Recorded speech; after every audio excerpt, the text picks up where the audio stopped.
नमस्कार दोस्तों, भगवान श्री कृष्ण के चमत्कार और लीलाओं के बारे में भला कौन नहीं जानता। वह भगवान विष्णु के अवतार थे। वह जो चाहे कर सकते थे और कई मौकों पर उन्होंने किया भी था। लेकिन एक ऐसा मौका भी आया था जब श्री कृष्ण को रणभूमि छोड़कर भागना पड़ा था, जिस वजह से उनका नाम रणछोड़ पड़ गया। अब आप सोच रहे होंगे कि वो तो भगवान थे, फिर उन्हें किसी से भागने की भला क्या जरूरत थी। दरअसल इसके पीछे एक बेहद ही रहस्यमयी कहानी है, जिसके बारे में शायद ही आप लोग जानते होंगे। लेकिन इस कहानी को शुरू करने से पहले अगर आपने अब तक चैनल को सब्सक्राइब नहीं किया है तो प्लीज़ चैनल को सब्सक्राइब कर लीजिए और बेल आइकन प्रेस कर लीजिए, जिससे कि सारी नोटिफिकेशन आपको तुरंत मिलती रहे। तो चलिए दोस्तों शुरू करते हैं। यह कहानी कुछ इस तरह है कि एक बार मगध राज जरासंध ने भगवान श्री कृष्ण को युद्ध के लिए ललकारा था। लेकिन वह सिर्फ अकेले नहीं, बल्कि उसने श्री कृष्ण के खिलाफ युद्ध के लिए यवन देश के राजा कालयवन को भी अपने साथ मिला लिया था। दरअसल कालयवन को भगवान शंकर से ये वरदान मिला था कि न तो कोई चंद्रवंशी और न ही कोई सूर्यवंशी उसको युद्ध में हरा सकता है। उसे न तो कोई हथियार मार सकता है और न ही कोई अपने बल से उसे हरा सकता है। भगवान शंकर से मिले वरदान की वजह से कालयवन खुद को अमर और अजय समझने लगा था। उसे लगने लगा था कि कोई भी उसे युद्ध में हरा नहीं सकता और न ही मार सकता है। जरासंध के कहने पर कालयवन ने अपनी सेना के साथ मथुरा पर आक्रमण कर दिया।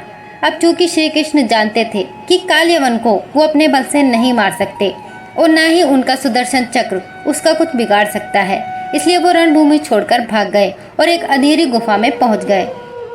श्री कृष्ण जिस गुफा में जाकर छुपे हुए थे उसमें पहले से ही इक्ष्वाकु नरेश मानधाता के पुत्र और दक्षिण कौशल के राजा मुचकुंद गहरी नींद में सोए हुए थे।